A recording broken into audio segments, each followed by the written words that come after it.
Just a heads up, this video contains some minor gore and some fake blood, so if that kind of stuff makes you queasy, you might want to sit out this one.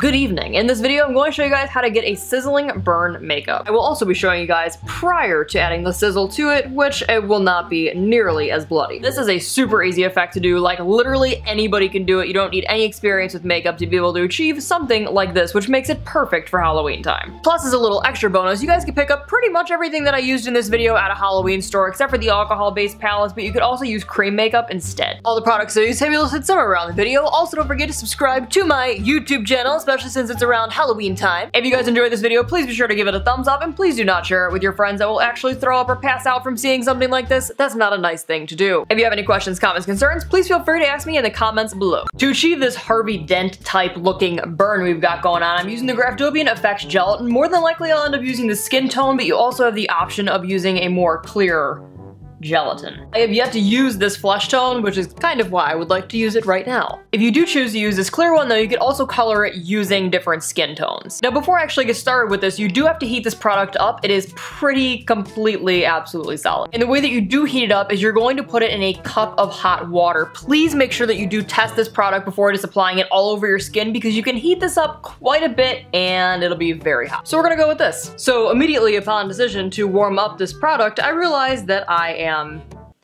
much paler than this. So with that out of the way, I went ahead and decided to use the clear gelatin. Also shout out to this peach jar, which I actually don't know why we even have, because I don't know who in this household eats peaches. Underneath the burn itself, I want to give it a little bit of coloring actually underneath the gelatin, so I'm going to be taking a sponge that I ripped a bunch of little holes in, that way it'll have some nice texture. Don't mind underneath my nail, it's just makeup. That's not actually gross. And I'm going to be taking the Skin Illustrator palette and just using this coral adjuster down here. My arm is quite the small area to be working on, so obviously if you're doing it at any other part of your body, you would have a larger area.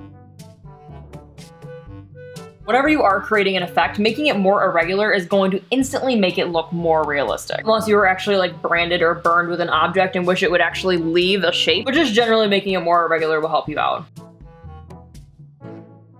So once this is in there for like 10 minutes, you guys can see that it does become liquidy. I'm going to empty the contents of some of this gelatin into this cup right here, which you guys can see it's not fully liquefied yet, and put it back in the warm water. Now that the gelatin is actually warm and liquid, I'm going to just start forming my burn.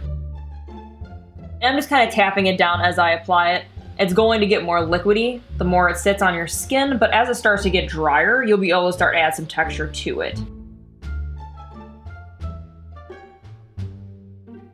For things that are supposed to look absolutely disturbing and disgusting, like zombies or rotting flesh or anything of that sort, gelatin is a really easy and very, well, it's pretty fun to work with, not gonna lie. This also is the clear that I'm using, but because I'm tapping it as it's drying, I'm getting some more air in it as it is drying, and so it's turning like a whitish color. Once you've got going on what you've got going on, you can then go back in with a pair of tweezers and just pick out certain sections to create holes within your wound. Paw print, tweezers, and burned skin. What an interesting channel you are watching. Once your gelatin is fully dry, it's going to remain tacky, so I'm just going to powder it using translucent powder to take that tack off. This will make it much easier to apply makeup over. Because if you don't powder it and you go to apply makeup and you just end up ripping it off, you're going to get mad at me that your gelatin is not working. To get some coloring back in here, I'm going to once again go back in with that coral adjuster and a little bit of a flesh tone.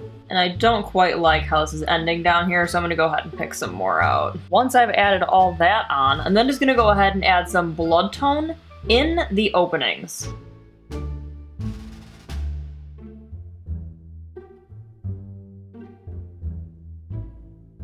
I've got it pretty alcohol down, that way it could freely flow through the holes. To be honest, I mean, like, I don't know if it's messed up that I think this looks like pepperoni pizza, or like it actually does. Using a darker blood tone, I'm then just going in and deepening up some of these holes.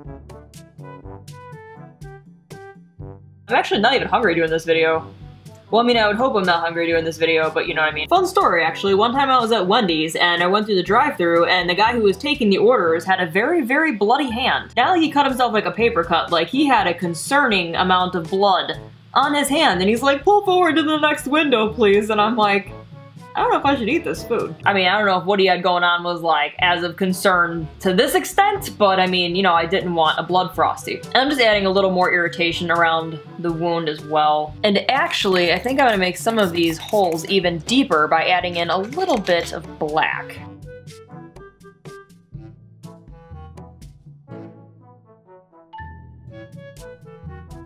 To add some blood to my wound, I'm going in using blood gel, which seems to usually be my blood of choice. And I'm not completely filling every single hole. If you fill every hole, you're just gonna cover up all of the work that you just did. You can then make it as bloody or not bloody as you would like. Now, if you really wanna make it absolutely disgusting and you wanna actually make it sizzle, it's only temporary, but you guys can crush up Alka-Seltzer tablets and sprinkle it in your wound. As soon as you wet the Alka-Seltzer, it's going to start fizzing.